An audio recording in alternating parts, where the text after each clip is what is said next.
Break ਤੋਂ ਬਾਅਦ ਵੀ ਅਸੀਂ 6 ਫॉर ਜਸਟਿਸ ਦੇ legal adviser Sardar Gurpatwant Singh Pannu, 6 for Justice ਦੇ ਕੋਆਰਡੀਨੇਟਰ ਸਰਦਾਰ ਅਵਤਾਰ ਸਿੰਘ ਪੰਨੂ ਅਤੇ ਖਾਲਿਸਤਾਨ ਅਫੇਅਰ ਸੈਂਟਰ ਦੇ ਸੰਚਾਲਕ ਡਾਕਟਰ ਅਮਰਜੀਤ ਸਿੰਘ ਜੀ ਨਾਲ ਗੱਲਬਾਤ ਦਾ ਸਿਲਸਿਲਾ ਜਾਰੀ ਕਰਦੇ ਹਾਂ।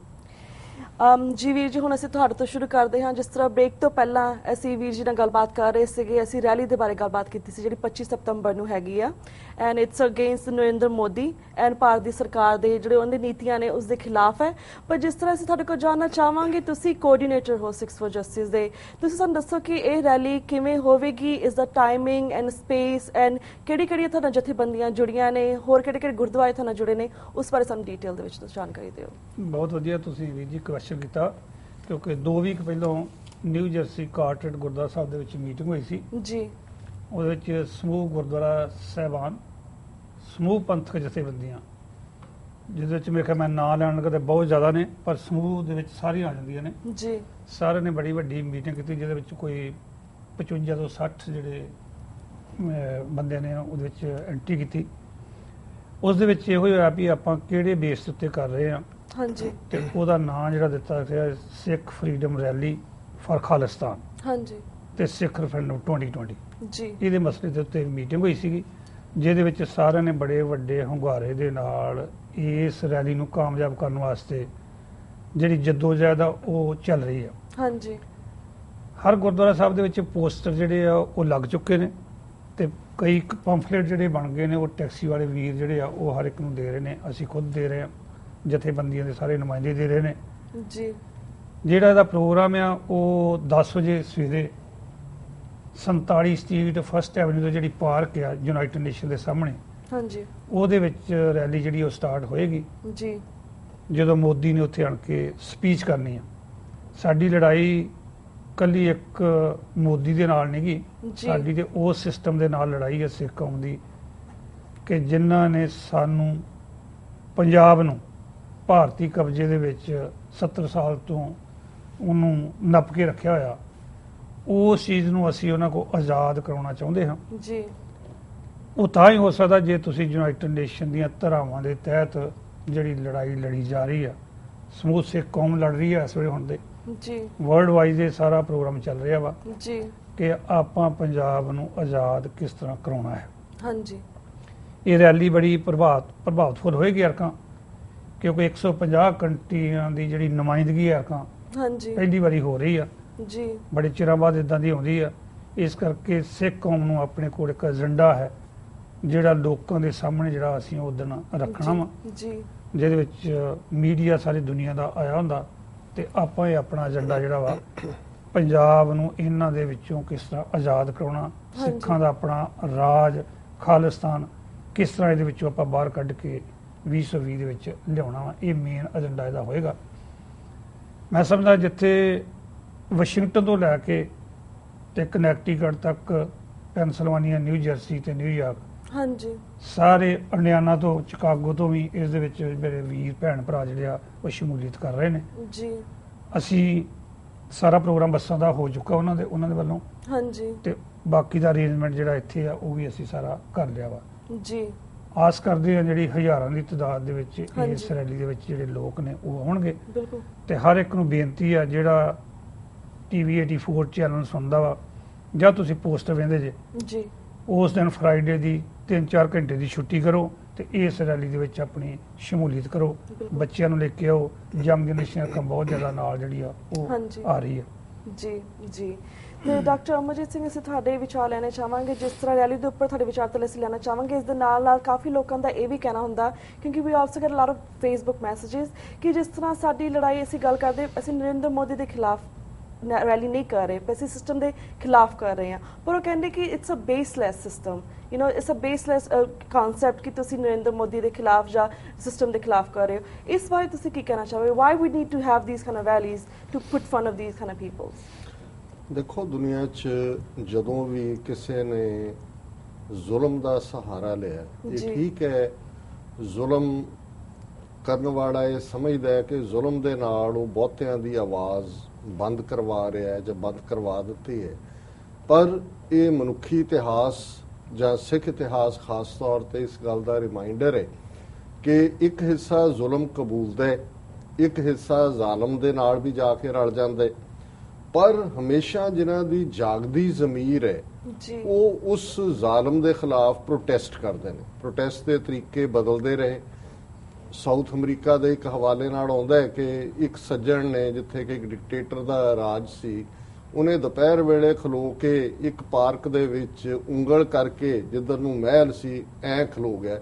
ਹੌਲੀ ਹੌਲੀ ਹੌਲੀ ਗਿਣਤੀ ਵੱਧਦੀ ਗਈ ਤੇ ਉਂਗਲ ਕਰਕੇ ਖਲੋਣ ਵਾਲਿਆਂ ਨੇ ਆਲਮੋਸਟ ਉਹਦਾ ਜਿਹੜਾ ਉਹ ਰਾਜ ਪਲਟ ਕੇ ਰੱਖ ਦਿੱਤਾ ਸੀ।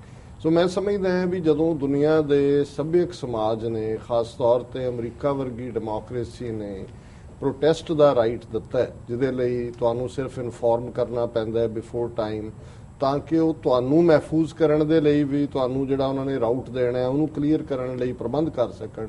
ਤੇ ਇਹਨਾਂ ਨੇ ਮੰਨਿਆ ਸੀ ਕਿ ਸਿਰਫ ਡਿਕਟੇਟਰਸ਼ਿਪਸ ਹੁੰਦੀਆਂ ਜਿਨ੍ਹਾਂ ਦੇ ਥੱਲੇ, ਜਾਂ ਆਟੋਕ੍ਰੇਸੀਜ਼ ਹੁੰਦੀਆਂ ਜਿਨ੍ਹਾਂ ਥੱਲੇ ਕਿਸੇ ਨੂੰ ਗੱਲ ਕਹਿਣ ਦਾ ਹੱਕ ਨਹੀਂ ਹੁੰਦਾ। ਲੋਕਤੰਤਰ ਦੇ ਵਿੱਚ ਜਿਹਦੇ ਨਾਲ ਤੁਸੀਂ ਸਹਿਮਤ ਨਹੀਂ ਉਹਦੇ ਖਿਲਾਫ ਆਵਾਜ਼ ਬੁਲੰਦ ਕਰਨ ਦਾ ਤੁਹਾਡਾ ਹੱਕ ਹੁੰਦਾ। ਸੋ ਇਹ ਤਾਂ ਬੇਸਿਕ ਕਨਸੈਪਟ ਹੈ। ਇਸ ਲਈ ਸ਼ਬਦ ਪ੍ਰੋਟੈਸਟ ਹੈ। ਪ੍ਰੋਟੈਸਟ ਦਾ ਮਤਲਬ ਹੀ ਜਿਹੜਾ ਹੈ ਉਹ ਵਿਰੋਧ ਹੈ। ਹੁਣ ਅਸੀਂ ਜੇ ਭਾਰਤ ਦੇ ਹਵਾਲੇ ਨਾਲ ਦੇਖੀਏ, ਮਨਮੋਹਨ ਸਿੰਘ ਬੇਸ਼ੱਕ ਉਹਦੇ ਸਿਰ ਤੇ ਪੱਗ ਕਹਿਣ ਨੂੰ ਬਹੁਤ ਸਾਰਿਆਂ ਦੇ ਲਈ ਉਹ ਸਿੱਖ ਹੋਏਗਾ, ਲੇਕਿਨ ਜੇ ਮਨਮੋਹਨ ਸਿੰਘ ਪ੍ਰਧਾਨ ਮੰਤਰੀ ਦੇ ਤੌਰ ਤੇ ਆਇਆ, ਉਦੋਂ ਵੀ ਇੱਕ ਤਬਕਾ ਸੀ ਜਿਹੜਾ ਇਹ ਕਹਿੰਦਾ ਸੀ ਕਿ ਜੀ ਚਲੋ ਇਹ ਤਾਂ ਫਿਰ ਵੀ ਸਿੱਖ ਹੈ, ਇਹਨੇ ਕਿਹੜਾ ਕੋਈ ਆਹ ਕੀਤਾ ਉਹ ਕੀਤਾ। ਪਰ ਸਾਡਾ ਉਦੋਂ ਵੀ ਬੜਾ ਆਰਗੂਮੈਂਟ ਇਹ ਕਲੀਅਰ ਸੀ ਕਿ ਉੱਥੇ ਮਨਮੋਹਨ ਸਿੰਘ ਹੋਏ, ਮੁਹੰਮਦ ਦੀਨ ਹੋਏ, ਨਰਿੰਦਰ ਮੋਦੀ ਹੋਏ, ਮੁਰਾਰੀ ਲਾਲ ਹੋਏ, ਜਾਂ ਕੱਲ ਨੂੰ ਕੋਈ ਮਸੀਹ ਆ ਜਾਏ, ਕੋਈ ਫਰਕ ਨਹੀਂ ਪੈਂਦਾ ਹੈ। ਸਾਡਾ ਪ੍ਰੋਟੈਸਟ ਉਸ ਸਿਸਟਮ ਦੇ ਖਿਲਾਫ ਹੈ ਜਿਸ ਸਿਸਟਮ ਨੇ ਪਿਛਲੇ ਲਗਭਗ 68 ਸਾਲ ਤੋਂ ਸਿੱਖਾਂ ਨੂੰ ਸੰਵਿਧਾਨਕ ਤੌਰ ਦੇ ਉੱਤੇ ਹਿੰਦੂ ਬਣਾਇਆ ਹੋਇਆ। ਜੂਨ 84 ਦਾ ਹਮਲਾ, ਉਸ ਤੋਂ ਬਾਅਦ 1 ਦਰਜਨ ਤੋਂ ਜ਼ਿਆਦਾ ਹਕੂਮਤਾਂ ਦਿੱਲੀ ਦੇ ਵਿੱਚ ਬਦਲੀਆਂ ਨੇ, ਔਰ ਇਸ ਸਾਰੇ ਤੋਂ ਬਾਅਦ ਜੂਨ 84 ਤੋਂ ਬਾਅਦ ਸਿੱਖਾਂ ਨੇ ਸਪਸ਼ਟਤਾ ਦੇ ਨਾਲ 26 ਜਨਵਰੀ 1986 ਦਾ ਸਰਬੱਤ ਖਾਲਸਾ ਔਰ 29 ਅਪ੍ਰੈਲ 1986 ਨੂੰ ਖਾਲਿਸਤਾਨ ਦਾ ਐਲਾਨਨਾਮਾ, ਇਹ ਸਪਸ਼ਟ ਦਿਸ਼ਾ ਨਿਰਦੇਸ਼ ਸੀ। ਔਰ ਮੈਨੂੰ ਇਸ ਗੱਲ ਦੀ ਖੁਸ਼ੀ ਹੈ ਕਿ ਸਿੱਖਸ ਫਾਰ ਜਸਟਿਸ ਨੇ ਬਿਨਾਂ ਕਿਸੇ ਇਫ ਐਂਡ ਬਟ ਤੋਂ ਸਪਸ਼ਟਤਾ ਦੇ ਨਾਲ ਇਹਨੂੰ ਫਰੀडम ਰੈਲੀ ਔਰ ਫਰ ਖਾਲਿਸਤਾਨ ਬੜਾ ਕਲੀਅਰ ਨਿਸ਼ਾਨਾ ਰੱਖਿਆ ਹੋਇਆ ਹੈ। ਇਸ ਲਈ ਉੱਥੇ ਕੌਣ ਹਕੂਮਤ ਚ ਆਉਂਦਾ ਹੈ ਕੌਣ ਨਹੀਂ ਇਹ ਇੰਪੋਰਟੈਂਟ ਨਹੀਂ ਹੈ। ਅਸੀਂ ਜਿਹੜਾ ਵੀ ਆਏਗਾ ਕੱਲ ਨੂੰ, ਕੋਈ ਵੀ ਉਹਨਾਂ ਦਾ ਕੋਈ ਹੋਰ ਸਿਸਟਮ ਉੱਤੇ ਆ ਜਾਏ, ਫਿਰ ਵੀ ਸਾਡੀ ਇਹ ਜਿਹੜੀ ਜਦੋਜਹਿਦ ਹੈ ਕਿ ਅਸੀਂ ਆਜ਼ਾਦ ਪ੍ਰਭੂ ਸਤਾ ਸੰਪੰਨ ਦੇਸ਼, ਇੰਡੀਪੈਂਡੈਂਟ ਸੋਵਰਨ ਨੇਸ਼ਨ ਖਾਲਿਸਤਾਨ ਬਣਾਉਣ ਦੇ ਲਈ ਕੌਮ ਦ੍ਰਿੜ ਸੰਕਲਪ ਹੈ। ਇਹ ਸਾਡਾ ਮੈਸੇਜ। ਔਰ ਮੈਂ ਇਹ ਜ਼ੋਰਦਾਰ ਅਪੀਲ ਵੀ ਕਰਾਂਗਾ ਦਰਸ਼ਕਾਂ ਨੂੰ, ਜਾਂ ਜਿਹੜੇ ਰੇਡੀਓ ਪ੍ਰੋਗਰਾਮਾਂ ਰਾਹੀਂ ਵਾਇਸ ਆਫ ਖਾਲਸਾ, ਕੌਮੀ ਆਵਾਜ਼ ਰੇਡੀਓ ਪ੍ਰੋਗਰਾਮਸ ਤੇ ਵੀ ਇਹ ਸਾਰੇ ਸ਼ੋਅ ਲਾਈਵ ਚੱਲਦੇ ਨੇ, ਇਸ ਪ੍ਰੋਗਰਾਮ ਨੂੰ ਸੁਣਦੇ ਨੇ, ਕਿ ਇਸ ਦਿਨ ਨੂੰ ਤੁਸੀਂ ਮਾਰਕ ਕਰ ਲਓ। ਬੇਸ਼ੱਕ ਬਾਹਰੋਂ ਵੀ ਆਉਣਾ ਪੈਂਦਾ ਹੈ, ਕਿਉਂਕਿ ਇਹ ਬਹੁਤ ਵਾਰ ਇੱਕ ਸਿੰਬੋਲਿਜ਼ਮ ਵੀ ਹੈ। ਜਦੋਂ ਭਾਰਤ ਦੇ ਵਿੱਚ ਔਰ ਖਾਸ ਤੌਰ ਤੇ ਪੰਜਾਬ 'ਚ ਪ੍ਰਕਾਸ਼ ਸਿੰਘ ਬਾਦਲ ਵਰਗਾ ਜ਼ਮੀਰ ਫਰੋਸ਼ ਬੰਦਾ, ਉਹਨਾਂ ਨੇ ਜਿਹੜਾ ਉਸ ਨੂੰ ਆਪਣੀ ਪੇਰੋਲ ਤੇ ਪਾਇਆ ਹੋਇਆ, ਤੇ ਹਾਕਮ ਇਹ ਭਰਮ ਪਾਲਦੇ ਨੇ ਵੀ ਉਹਨਾਂ ਨੇ ਉੱਥੇ ਆਵਾਜ਼ ਦਬਾ ਦਿੱਤੀ, ਹਾਲਾਂਕਿ ਉੱਤੇ ਵੀ ਆਵਾਜ਼ਾਂ ਨਿਕਲਦੀਆਂ ਨੇ।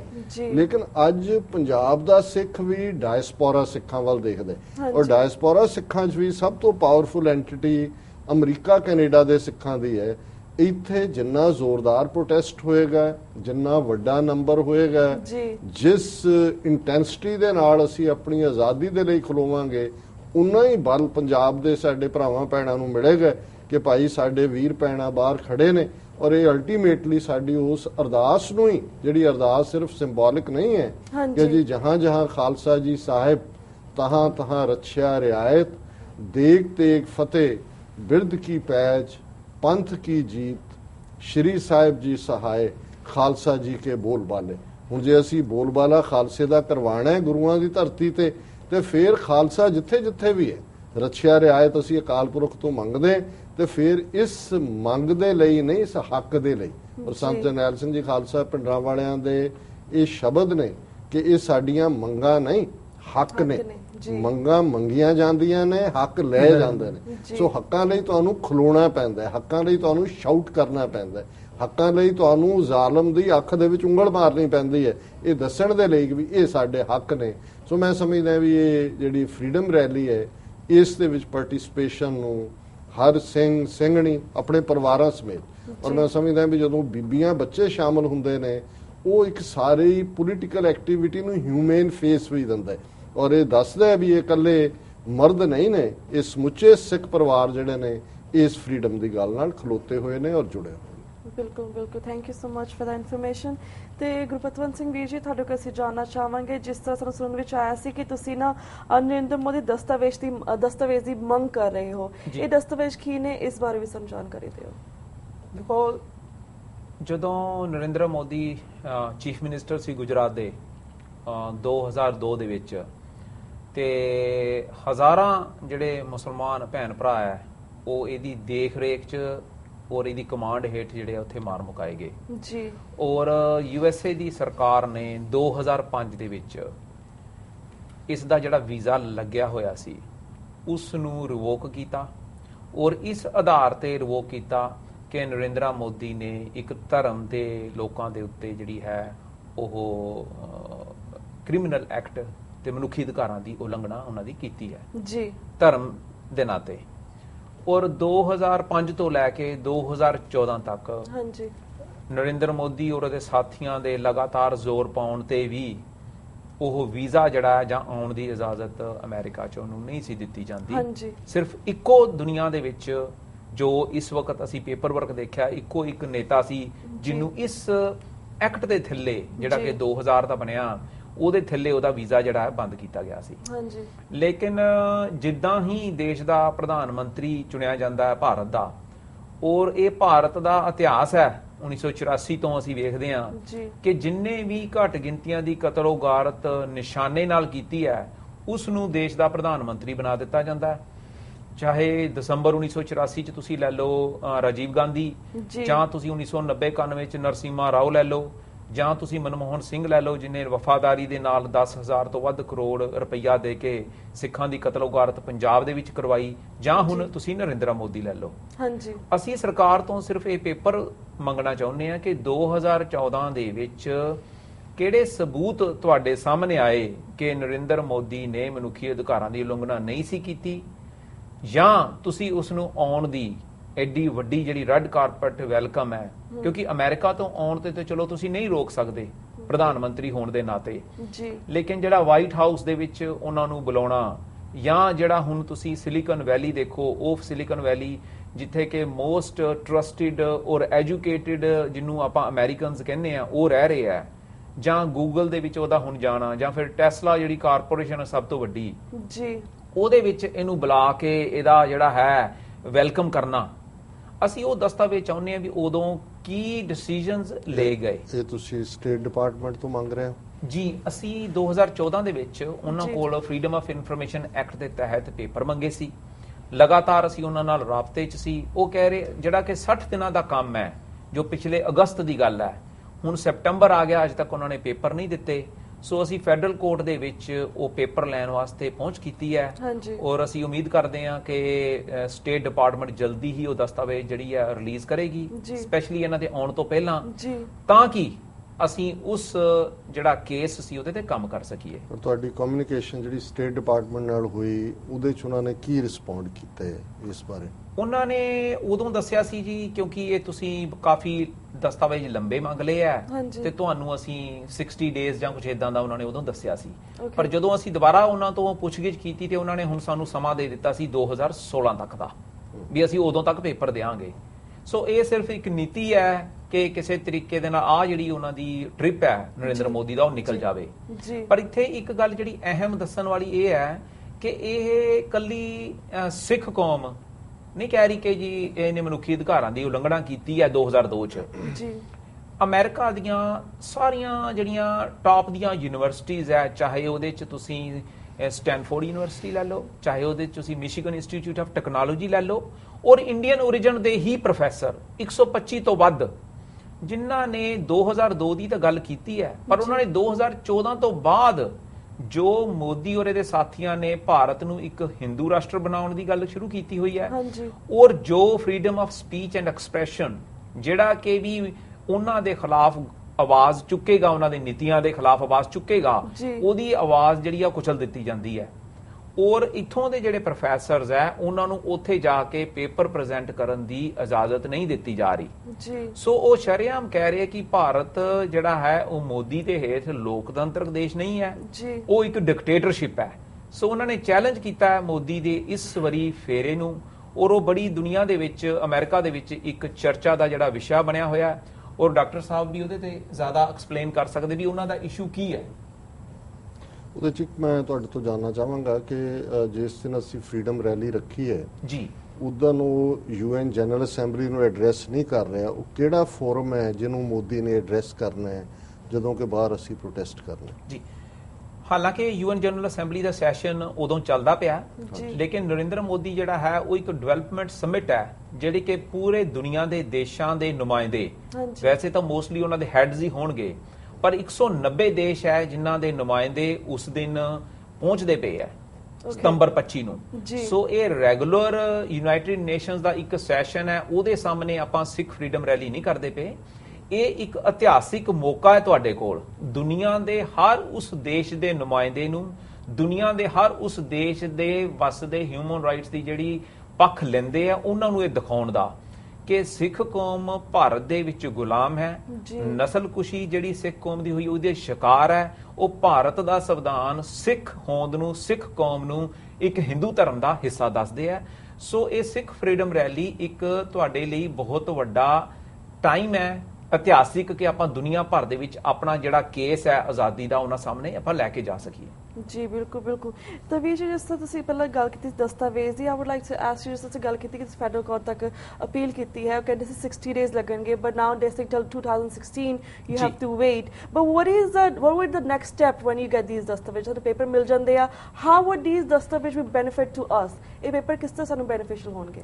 ਦੇਖੋ, ਉਹਦੇ ਵਿੱਚ ਕਈ ਵਾਰੀ ਜਿਹੜੀ ਹੈ ਨਾ, ਜਿੱਦਾਂ ਕਹਿੰਦੇ ਵੀ ਜਦੋਂ ਤੁਹਾਡਾ ਕਿਸੇ ਦੇ ਨਾਲ ਜੰਗ ਚੱਲ ਰਹੀ ਹੈ ਇਸ ਵਕਤ ਜੀ, ਭਾਰਤ ਦੇ ਸਿਸਟਮ ਦੇ ਨਾਲ ਤੁਹਾਡੀ ਜੰਗ ਚੱਲ ਰਹੀ ਹੈ, ਹਾਂਜੀ, ਔਰ ਉਹ ਭਾਰਤ ਦੇ ਸਿਸਟਮ ਨੂੰ ਇੱਕ ਕਲੀਨ ਜਿੱਦਾਂ ਗਲਾਸ ਹੁੰਦਾ ਉਹ ਵਿਖਾਉਣ ਦੀ ਕੋਸ਼ਿਸ਼ ਕਰਦੇ ਪਏ ਆ ਜੀ। ਅਸੀਂ ਵਿਖਾਉਣ ਦੀ ਕੋਸ਼ਿਸ਼ ਕਰਦੇ ਪਏ ਆ ਕਿ ਜਿਹੜਾ ਗਲਾਸ, ਜਿਹੜਾ ਸ਼ੀਸ਼ਾ ਭਾਰਤ ਦਾ ਚਮਕਾ ਕੇ ਤੁਹਾਨੂੰ ਦਿਖਾ ਰਹੇ ਆ, ਹਾਂਜੀ, ਉਸ ਦੀ ਨੀਹਾਂ ਜਿਹੜੀਆਂ ਹੈ ਉਹ ਸਿੱਖ ਕੌਮ ਦੀ ਜਿਹੜੀ ਨਸਲਕੁਸ਼ੀ ਹੋਈ ਹੈ ਉਹਦੇ ਖੂਨ ਨਾਲ ਰੰਗੀਆਂ ਹੋਈਆਂ ਜੀ।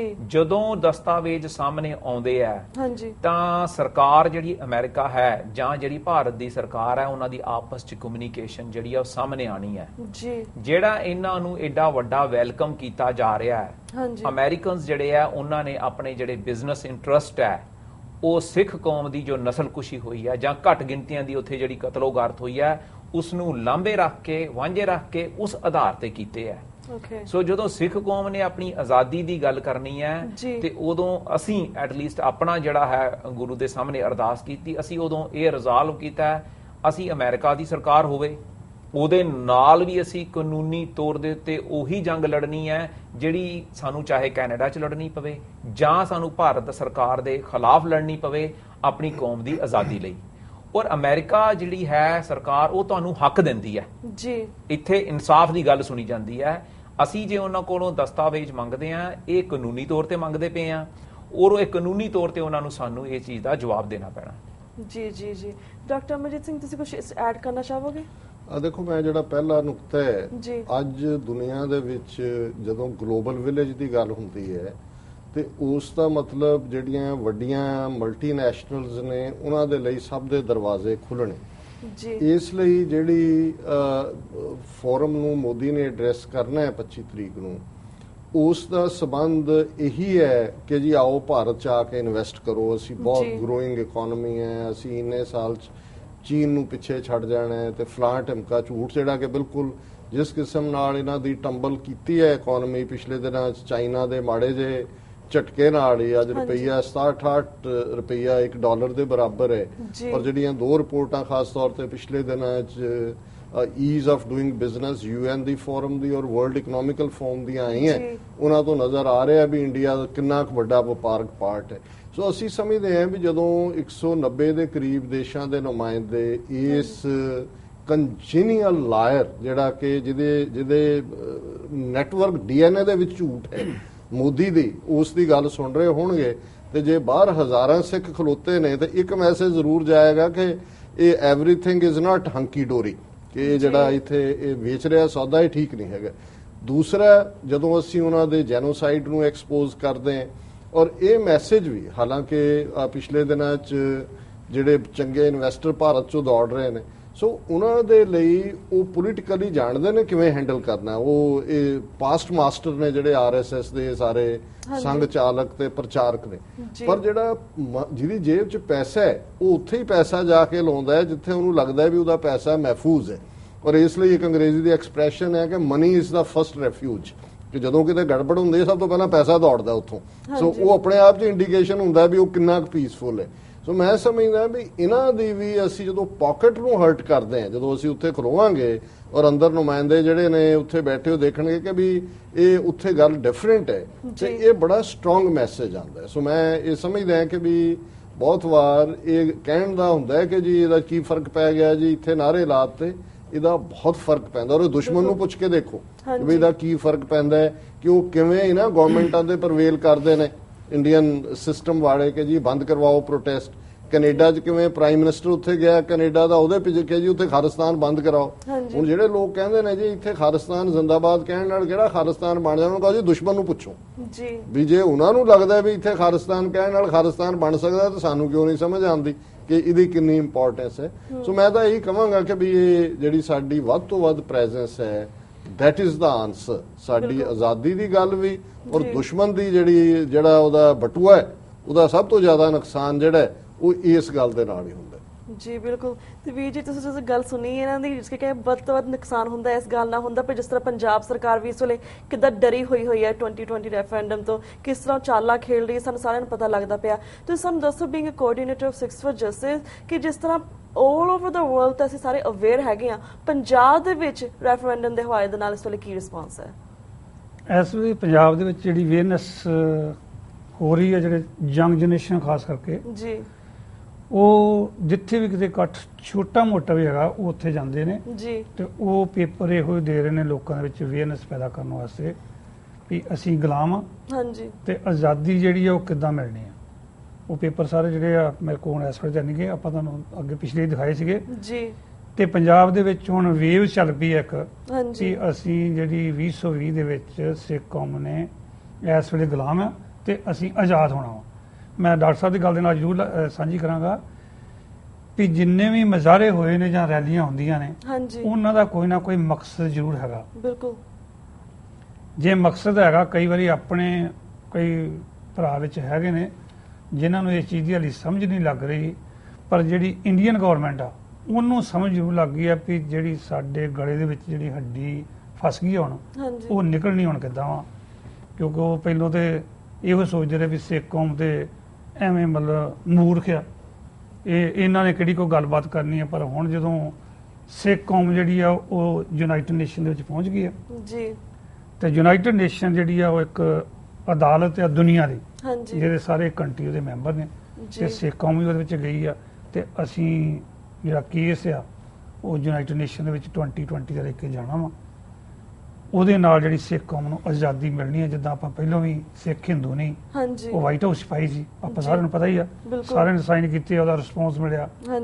ਇਹਦਾ ਵੀ 2020 ਦਾ ਰਿਸਪੌਂਸ ਜਿਹੜਾ ਵਾ ਸਿੱਖ ਕੌਮ ਨੂੰ ਆਜ਼ਾਦੀ ਜਿਹੜੀ ਆ ਉਹ ਜ਼ਰੂਰ ਮਿਲੇਗੀ, ਕਿਉਂਕਿ ਤੁਹਾਡਾ ਜਿਹੜਾ ਫੋਕਸ ਆ ਜਾਂ ਤੁਹਾਨੂੰ ਆਪਣੇ ਗੁਰੂ ਦੇ ਉੱਤੇ ਯਕੀਨ ਆ, ਤੇ ਤੁਸੀਂ ਇੱਕ ਦਿਨ ਜ਼ਰੂਰ ਆਪਣੇ ਨਿਸ਼ਾਨੇ ਤੱਕ ਪਹੁੰਚੋਗੇ, ਜਿਹਦਾ ਨਾਂ ਆਪਣੇ ਕੰਟਰੀ ਦਾ ਨਾਂ ਖਾਲਿਸਤਾਨ ਅਸੀਂ ਦੁਨੀਆ ਦੇ ਨਕਸ਼ੇ ਦੇ ਵਿੱਚ ਜਾਂ ਯੂਨਾਈਟਿਡ ਨੇਸ਼ਨ ਸਾਹਮਣੇ ਅਸੀਂ ਆਪਣਾ ਝੰਡਾ ਵੀ ਉੱਥੇ ਜ਼ਰੂਰ ਲਹਿਰਾਵਾਂਗੇ। ਇਹ ਸਾਨੂੰ ਆਸ ਆ, ਆਸ ਲੈ ਕੇ ਬੰਦਾ ਜਿਉਂਦਾ, ਤੇ ਜੇ ਆਸ ਨਹੀਂ ਹੈਗੀ ਤੇ ਫਿਰ ਤੁਸੀਂ ਕੁਝ ਨਹੀਂ ਕਰ ਸਕਦੇ ਜੀ। ਬਿਲਕੁਲ। ਗੁਰੂ ਮਹਾਰਾਜ ਬੜੀ ਬਖਸ਼ਿਸ਼ ਕਰਨਗੇ, ਚੜ੍ਹਦੀ ਕਲਾ ਹੋ ਰਹੀ ਹੈ। ਹਾਂਜੀ। ਵੈਲ, ਤੁਹਾਡਾ ਸਾਰਿਆਂ ਦਾ ਬਹੁਤ ਬਹੁਤ ਧੰਨਵਾਦ ਕਿ ਤੁਸੀਂ ਆਪਣਾ ਟਾਈਮ ਕੱਢ ਕੇ ਸਾਡੇ ਸਟੂਡੀਓ ਦੇ ਵਿੱਚ ਆਏ, ਇਹਨਾਂ ਕੁਝ ਸਵਾਲਾਂ ਦੇ ਉੱਪਰ ਆਪਣੇ ਜਿਹੜੇ ਵਿਚਾਰ ਸੀ ਸਾਡੇ ਦਰਸ਼ਕਾਂ ਨਾਲ ਸਾਂਝੇ ਕੀਤੇ।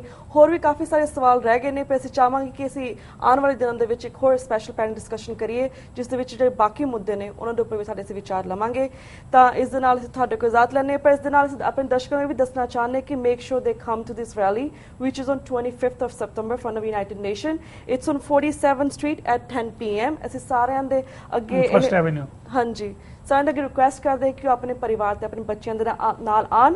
ਅਗਰ ਉਹ ਨਹੀਂ ਆ ਸਕਦੇ ਤਾਂ ਉਹ TV 84 ਤੇ ਇਸ ਨੂੰ ਲਾਈਵ ਵੀ ਦੇਖ ਸਕਦੇ ਨੇ ਆਪਣੇ ਫੈਮਿਲੀ ਐਂਡ ਫਰੈਂਡਸ ਨਾਲ। ਇਸ ਨੂੰ ਅਸੀਂ ਲਾਈਵ ਕਵਰੇਜ ਕਰ ਰਹੇ ਹਾਂ, ਤੁਸੀਂ ਵੇਖ ਸਕਦੇ ਹੋ। So thank you so much ਤੁਹਾਡਾ ਸਾਰਿਆਂ ਦਾ। ਹੁਣ ਅਸੀਂ ਤੁਹਾਡੇ ਕੋਲ ਸਾਰਿਆਂ ਕੋਲ ਇਜਾਜ਼ਤ ਲੈਂਦੇ ਹਾਂ। ਵਾਹਿਗੁਰੂ ਜੀ ਕਾ ਖਾਲਸਾ, ਵਾਹਿਗੁਰੂ ਜੀ ਕੀ ਫਤਿਹ। ਤੇ ਇਸ ਦੇ ਨਾਲ ਅਸੀਂ ਸਾਡੇ ਦਰਸ਼ਕਾਂ ਤੋਂ ਵੀ ਇਜਾਜ਼ਤ ਲੈਂਦੇ ਹਾਂ। ਵਾਹਿਗੁਰੂ ਜੀ ਕਾ ਖਾਲਸਾ, ਵਾਹਿਗੁਰੂ ਜੀ ਕੀ ਫਤਿਹ।